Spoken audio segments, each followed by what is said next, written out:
Halo semuanya, hari ini kita akan mulai dengan sesi pertama dengan tema disiplin sejak dalam pikiran. Nantinya kita akan bahas tentang tesis dan argumen yang menjadi dasar dari sebenarnya beberapa hal sih, kayak presentasi, argumentasi, menulis latar belakang, dan lain-lain. Nah, tapi pertanyaannya sebenarnya kenapa nggak mulai dengan teknis desain atau framework product development seperti design thinking misalnya? Gue percaya untuk menghasilkan sebuah produk yang bagus nih, perlu bahan dasar dan juga proses ngolah yang bagus juga. Begitu bahan dasarnya bagus, cara ngolahnya bagus, maka outputnya juga diharapkan akan menjadi bagus juga. Maka untuk menghasilkan opini yang baik, maka perlu pengetahuan yang luas sebagai bahan bakar dan juga cara berpikir yang tepat sebagai cara memproses. Makanya itulah pentingnya kenapa kita harus bisa disiplin sejak dalam pikiran. Kita mulai nih dari biang kerok berbagai macam keputusan buruk di hidup kita, yaitu sistem berpikir kita sendiri, otak kita sendiri. Gua pertama tahu tentang dua sistem otak ini dari bukunya Daniel Kahneman berjudul Thinking Fast and Slow. Simpelnya tuh sistem satu tuh otomatis dan cepat, sistem dua ini analitis dan pelan. Contoh pengaplikasiannya gimana? Misal gue ngasih contoh nih, ada soal 2 tambah 2. Kita nggak perlu mikir jauh-jauh kan atau ribet-ribet, kita langsung tahu nih, oh jawabannya 4. Tapi kalau soalnya gue ubah gimana? 625 dikali 374 misalnya. Pasti nggak gampang kayak sebelumnya kan. Lu butuh mikir dulu, atau mungkin nyoret-nyoret di kertas. Dan sistem berpikir ini tuh nggak cuma berpengaruh ke matematika aja, tapi ke semua hal di hidup kita. Dan terjadi ini 24 jam sehari. Ya, kalau tidur mungkin enggak sih. Nah, contoh pengaplikasian lainnya gimana? Ngenalin emosi. Kalau misalnya kita lihat gambar ini, kira-kira orang ini lagi ngekspresiin apa nih? Emosi apa nih? Lo gak perlu waktu lama kan buat tahu kalau orang ini lagi marah. Lo gak perlu analisis nih kayak, oh otot wajahnya tegang, tatapannya tajam. Lo langsung tahu aja gitu, oh ini orang lagi marah. Nah, ini nih contoh cara kerja sistem satu. Instan, lo gak perlu mikir, langsung tahu. Bahkan lo gak ada aba-aba kan ke diri sendiri kan kayak, oh gue harus lihat matanya, oh gue harus lihat mulutnya, gue harus lihat jarinya, enggak, otomatis aja gitu. Contoh lainnya gimana nih? Nah, harga sebuah pensil dan sebuah penghapus nih kalau di total 11.000. Diketahui harga pensil 10.000 lebih mahal dari penghapus dan nggak perlu waktu lama kayak untuk kita tahu ya kalau penghapus itu harganya pasti 1.000. Ya nggak? Salah. Harga penghapus ini bakal cuman gope. Harga pensil bakal jadi 10.500. Kalau dua barangan dari total, kita bakal dapat 11.000. Nah, ini tuh bakal jadi salah satu contoh ya, meskipun sistem satu ini cepat dan otomatis, tapi sayang banget. Ya kadang sistem ini salah. Terus sebenarnya pertanyaannya adalah, apa kita harus mikir nih dengan sistem 2 terus menerus supaya selalu tepat? Untungnya enggak. Contohnya pemain padel pro. Mungkin enggak kalau tiap mau servis dia harus mikir, gue harus mukul nih pakai 60% tenaga gue ke arah barat laut. Bolanya lagi nanggung nih dari musuh gue nih. Gue harus buru-buru lari nih. Gue harus lompat terus gue smash. Ya enggak lah. Kalau tiap kali lo mau ngelakuin gerakan malah analisis kayak dengan detail pelan pakai sistem 2 itu tadi, ya ada lo keburu kena gebok gitu. Dan dibentak sama tim lo. Karena kan dalam olahraga ini hal-hal ini kan terjadi di hitungan nanodetik ya. Makanya di sini salah satu manfaat sistem satu instan. Tapi masalahnya refleksnya orang yang baru pertama kali main nih sama atlet paling jago se-Sumarekon misalnya pasti beda gak? Pasti beda. Nah, faktor yang ngaruh apa? Jam terbang. Kalau kita udah investasi waktu kita nih untuk deliberate practice suatu hal gitu, yang awalnya kesannya nggak natural dan butuh pakai sistem 2 lama-lama bisa jadi intuitif gitu dan jadi sistem satu. Makanya di setiap cabang olahraga apapun pasti perlu ada sesi latihan. Mau lu bilang seseorang berbakat kayak apapun, ya sekelas Messi nih misalnya nih, lu juga tetap harus ikut kan, meskipun dia berbakat gitu ya, tapi nggak bisa dia kayak udah males nih latihan, nggak bisa. Sebenarnya topik bakat ini menarik ya. Gue saranin lo coba baca buku judulnya Outliers. Penulisnya Malcolm Gladwell. Tapi anyway, ya sebenarnya prosesnya sama juga nih, berlaku dalam proses mikir gitu. Ngungkapin suatu opini, berargumentasi, berorasi gitu. Lo tuh butuh cara yang benar, resource yang memadai, dan latihan yang cukup biar bisa excel di bidang ini. Justru tujuan akhirnya tuh gue pengen berpikir secara rasional dan logis ini tuh jadi second nature lo lah. Lo gak perlu pakai sistem 2, karena kalau misalnya udah sering latihan dan ini jadi sistem 1 gitu, yang lu bilang sebagai intuisi tuh udah bisa dibilang jadi akurat gitu. Makanya opini orang yang jam terbangnya gede dan orang yang baru masuk gitu, ya pasti beda kan. Yang gak bisa dipungkiri. Caranya gimana kayak untuk ngelatih cara berpikir ini, gue bakal bahas di bagian 2. Tesis, argumen, dan argumentasi. Meskipun secara urutan dia muncul paling belakang, gue mulai dari yang simple dulu ya. Argumentasi itu adalah sebuah seni untuk menyajikan sebuah argumen untuk membuktikan suatu tesis. Nah, cuma tesis dan argumen ini apa? Coba kita bahas dari tesis dulu ya. Singkatnya, tesis itu sebenarnya adalah sebuah pernyataan yang ingin dibuktikan. Tesis sendiri ini punya 2 karakter, yaitu dia merupakan sebuah opini dalam artian itu bukan fakta, dan yang kedua dia harus bisa diperdebatkan. Cuma biar kebayang, coba kita lihat beberapa contoh ya. Di sini gue ngasih 3 contoh. Contoh yang pertama ada pernyataan kalau matahari itu adalah sebuah bintang. Kira-kira ini tesis atau bukan? Kalau kita lihat salah satu karakter tesis itu kan dia sebuah opini ya dan bukan fakta ya. Makanya yang contoh 1 ini bukan ya, karena menurut sains modern ya memang matahari itu adalah sebuah bintang. Kalau contoh kedua ini gimana? Nggak penting mempelajari sejarah. Tesis atau bukan? Dia masuknya tesis ya. Karena lo bisa debatin nih, kenapa menurut lo penting atau kenapa menurut lo nggak penting gitu dalam mempelajari sejarah. Nah, kalau yang ketiga ini gimana? Bukan matahari yang berevolusi terhadap bumi, tapi sebaliknya. Paham heliosentris ya, kalau matahari jadi pusat dan bumi mengitari matahari gitu. Kalau ini fakta atau tesis? Nah, tergantung. Kalau misal pernyataannya dinyatakan saat konsensus atau paham umumnya adalah geosentris, yaitu bumi sebagai pusat surya, ya ini hitungannya extraordinary claim kan, yang butuh extraordinary proof gitu. Kalau flat earth nggak tahu sih ya. Mungkin maksudnya ini masuknya jadi tesis atau fakta itu. Nah, tapi itu juga tuh, kalau misalnya ada klaim kalau bumi bentuknya datar atau penyu atau apalah bombardiro krokodilo gitu misalnya, itu kan extraordinary claim ya lu butuh buktinya gitu, karena menurut sains modern bumi itu bulat. Kalau lo mau debatin ya lo harus ada bukti. Nah, bukti-bukti ini yang support sebuah tesis ini dinamakan argumen.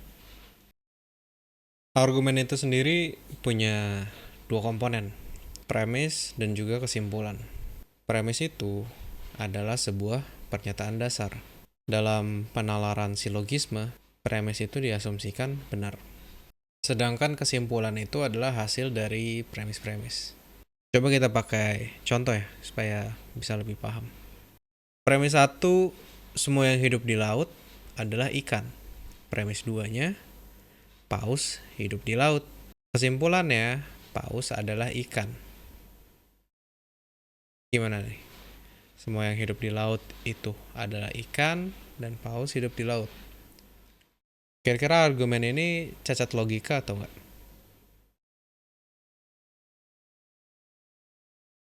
Kalau kita melihat dari fakta ya, faktanya kan paus bukan ikan ya, tapi mamalia yang hidup di laut. Jadi pertanyaannya, argumennya tadi valid apa enggak nih? Jawabannya tetap valid. Loh kok gitu? Jadi sebuah argumen ini tuh punya 2 domain, validitas dan faktualitas. Validitas ini tuh bicara soal struktur logikanya doang. Kalau kesimpulannya yang ditarik ini berdasarkan premis logis, maka sebuah argumen ini dianggap sebagai valid. Tapi ada faktualitas yang bicara tentang ini secara faktual nih benar atau salah sih. Dan sebuah argumen ini kalau secara logika itu valid dan faktanya juga benar, maka argumen tersebut dinamakan atau disebut masuk akal. Sound argument. Kalau kita lihat ulang ya, dari contoh yang tadi, secara logika kesimpulannya valid kan? Karena paus hidup di laut, maka dia adalah ikan. Tapi kalau kita cermati, P1-nya ini nggak benar secara fakta. Nggak semua yang hidup di laut tuh ikan. Bisa jadi apa? Mermaid. Coba contoh yang lainnya. P1, semua manusia hidup sementara. Socrates hidupnya sementara. Therefore, atau kesimpulannya, Socrates adalah manusia. Coba pikir pelan-pelan. Kalau gini masuk akal gak? Kita teliti dari faktanya dulu deh ya. Benar gak kalau semua manusia hidupnya sementara? Benar kan? Benar gak kalau Socrates hidupnya sementara? Ya benar dong, orang udah gak ada orangnya. Kesimpulannya gimana? Socrates adalah manusia. Benar juga kan? Tapi argumen ini hitungannya gak masuk akal. Loh, coba gue visualisasiin ya, supaya lebih gampang. Kategori manusia ini masuk dalam kategori yang hidupnya sementara. Nah, Socrates merupakan sebuah subjek yang hidupnya sementara juga. Tapi kan gak ada premis ya yang ngomong kalau Socrates ini masuk dalam kategori manusia apa bukan. Kalau ternyata dia masuk kategori tumbuhan gimana? Kesimpulan kalau Socrates adalah manusia itu jadi salah dong. Coba kita balik lagi ke argumen yang tadi ya. Kalau diagram tadi masih kurang jelas, coba kita ganti variabelnya buat tahu nih logikanya valid apa enggak. Coba kita ganti Socrates jadi tanaman bayam. Semua manusia hidupnya sementara. Bayam hidupnya sementara. Kesimpulannya, tanaman bayam adalah manusia. Masih masuk gak tuh? Langsung berantakan kan? Langsung gak masuk akal kan? Coba kita ambil soal yang lebih tricky ya. Di soal ini premisnya cuma satu nih. Kita anggap premisnya ini benar secara faktual. Jadi yang diuji sekarang ini adalah kesimpulan yang valid. Kita nyari kesimpulan yang valid. Premisnya adalah jika hari ini hujan, maka jalanan akan basah. Dari 4 opsi ini mana jawaban yang pasti benar, yang true gitu. Coba pikirin baik-baik, pelan-pelan aja dan maksimalin sistem 2 kalian. Coba lu pause dan coba pikirin aja dengan teliti. Kita coba bahas satu-satu ya. Jawaban yang A dulu nih. Jika jalanan basah, maka hari ini hujan.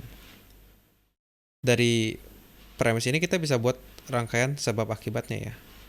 Kalau hari ini hujan kita anggap sebagai P dan jalanan akan basah kita anggap sebagai Q, maka kesimpulannya adalah jika P maka Q.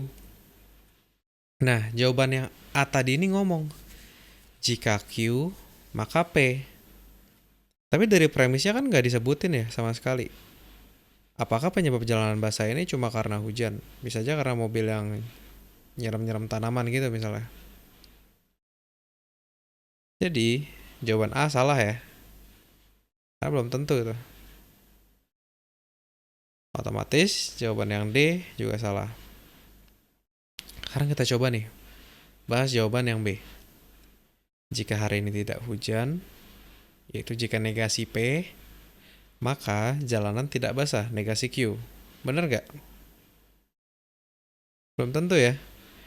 Ini mirip nih sama yang jawaban A. Kalau misal nggak hujan, ya bisa aja jalanannya tetap basah kan. Kalau misalnya ada beberapa komplek gitu misalnya yang nyiram jalanan pakai air got, tetap basah kan. Nah, sekarang kita coba bahas yang C. Jika jalanan tidak basah, maka hari ini tidak hujan. Kita bagi dua nih. Premis satunya, Jika P, maka Q. Premis keduanya adalah jalanan tidak basah atau negasi Q. Premis 1, jika P maka Q. Premis 2-nya negasi Q. Kesimpulannya apa? Maka sudah pasti kesimpulannya hari ini nggak hujan atau negasi P. Karena kalau jalanannya nggak basah meski hari ini hujan, maka premis yang satunya ini ternyata nggak benar kan? Padahal soal ini kita anggap premis satunya ini selalu terjadi. Gitu. Tapi mungkin gue ngerasa pasti masih rada-rada bingung. Kita coba pakai contoh yang lain yang harapannya bakal jadi nangkepnya lebih mudah. Nanti kalau misalnya kalian mau coba balik ke contoh sebelumnya, tinggal balikin aja ya. Ini secara struktur mirip ya. Cuma yang pertama gue coba buat kata makanya diganti jadi pasti. Orang yang hamil pasti punya rahim. Jika P pasti Q. Coba kita teliti. Jika punya rahim, nah ini by the way jawabannya formatnya sama semua ya, sama yang sebelumnya ya. Jika punya rahim pasti hamil. Bener gak nih? Belum tentu. Iya nggak? Yang B, jika tidak hamil pasti tidak punya rahim. Bener gak? Belum tentu juga kan? Teman kalian yang cowok, dia nggak hamil.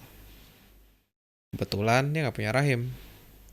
Tapi teman kalian ada juga kan yang perempuan yang nggak hamil, tapi ternyata dia punya rahim. Berarti salah dong.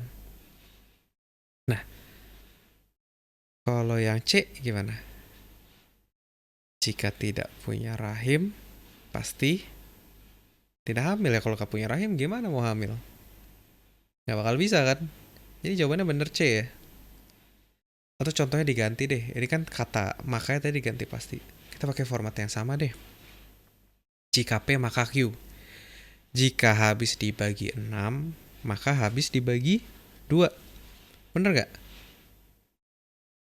Jawabannya yang A. Jika habis dibagi 2, maka habis dibagi 6. Bener gak? Enggak kan? 4 contohnya.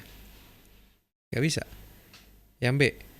Jika tidak habis dibagi 6, maka tidak habis dibagi 2. Angka 8 nggak habis dibagi 6, tapi habis dibagi 2. Yang C. Jika tidak habis dibagi 2, maka tidak akan habis dibagi 6. Karena yang 6 ini harus true dulu nih. Baru yang Q bisa true. Karena dengan contoh ini kita ngebuat 2 versi lah. Harusnya lebih mudah dipahami ya. Nanti kalau misalnya bingung bisa coba balik lagi gitu. Pattern yang sebelumnya kita pelajarin itu namanya kausasi. Jadi kalau P terjadi, maka Q terjadi. By definition, kausasi itu adalah hubungan sebab akibat, di mana perubahan A ini secara langsung bakal menyebabkan B berubah. Ada juga nih temannya kausasi, namanya korelasi. Korelasi itu adalah keterkaitan dua hal yang cenderung terjadi bersamaan. Kebetulan pas A-nya berubah, B-nya ikut berubah. Tapi apakah A dipengaruhi oleh B atau B dipengaruhi oleh A? Ya enggak. Contoh simpelnya kayak gini. Memori HP penuh, ini keadaannya. Memori HP penuh, ini menyebabkan buka TikTok jadi nge-lag dan nggak bisa rekam video. Ini kausasi, hubungan kausasi adalah karena memori HP-nya penuh, jadi buka TikTok nge-lag. Karena memori HP-nya penuh, maka nggak bisa rekam video. Hubungan korelasi itu antara buka TikTok nge-lag dan juga nggak bisa rekam video. Tapi apakah buka TikTok nge-lag ini menyebabkan usernya jadi nggak bisa ngerekam video? Ya kan enggak kan? Kebetulan aja. Nah, kenapa itu penting? Kita coba jawab dulu ya pertanyaan selanjutnya ya. Kalau kehujanan dan penyakit flu, ini kausasi atau korelasi? Dan kalau misalnya musim hujan, banyak orang kan kena penyakit flu. Jawabannya korelasi, karena hujannya ini sendiri atau bahkan kehujanannya ini sendiri nggak menyebabkan flu. Yang menyebabkan flu apa? Virus kan, virus influenza kan. Kebetulan pas lagi musim hujan lagi naik, jumlah orang yang kena penyakit flu meningkat karena beberapa faktor. Nah, ini yang penting. Kadang kita nggak tahu hidden variable ya. Kalau di contoh sebelumnya yang tentang memori HP penuh, kita tahu hidden variabelnya itu memori HP penuh. Nah ini faktornya tuh ada banyak, dan kita juga harus cermat gitu loh.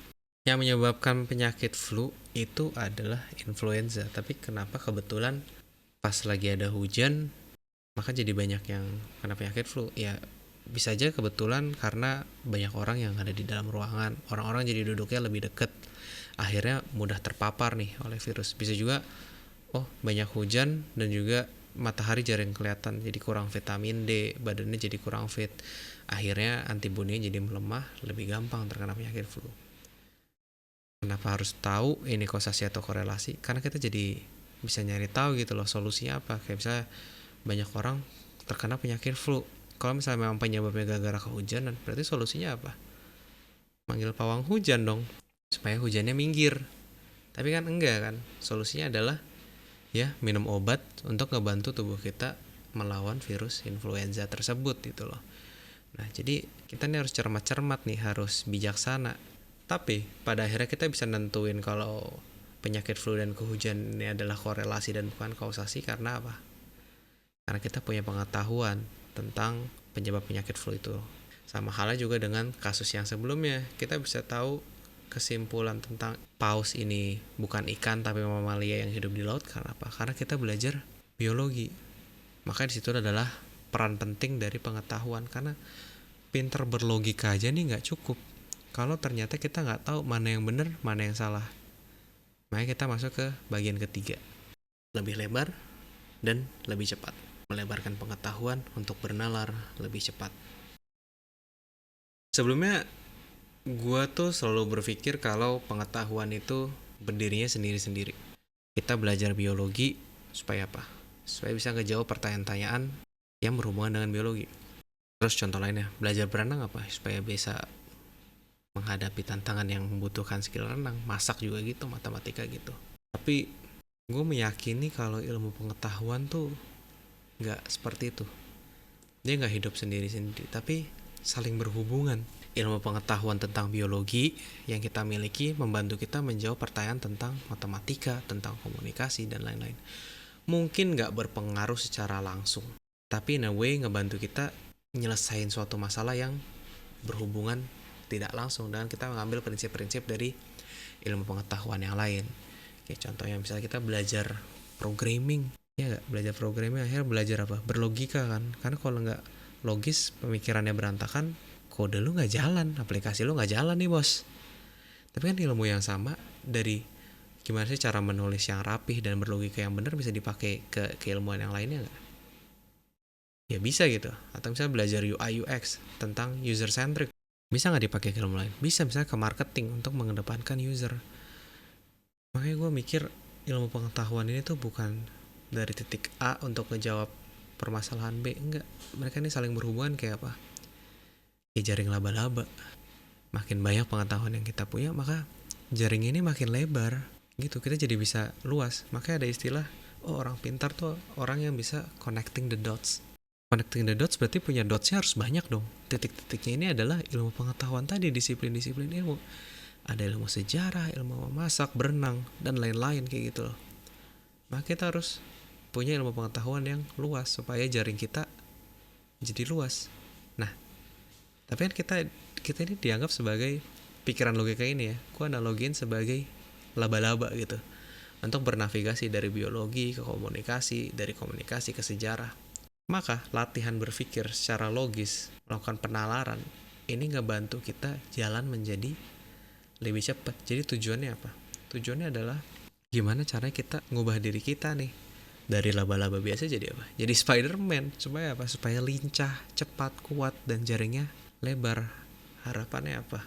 Kalau modal yang dimiliki banyak dan berkualitas, yaitu pengetahuan yang dimiliki banyak dan berkualitas, dan cara berprosesnya, memproses idenya, memproses bahan mentahnya tadi bagus. Nah, prosesnya ini adalah analogi dari berpikir, bernalar. Maka outputnya diharapkan juga pasti menjadi bagus. Tapi hal ini tuh nggak instan. Kita perlu latihan, kita perlu ngulang, repetisi, deliberate practice, latihan yang benar gitu. Untuk pertemuan kali ini, gue mau ngasih sebuah tugas. Temakan argumentatif essay.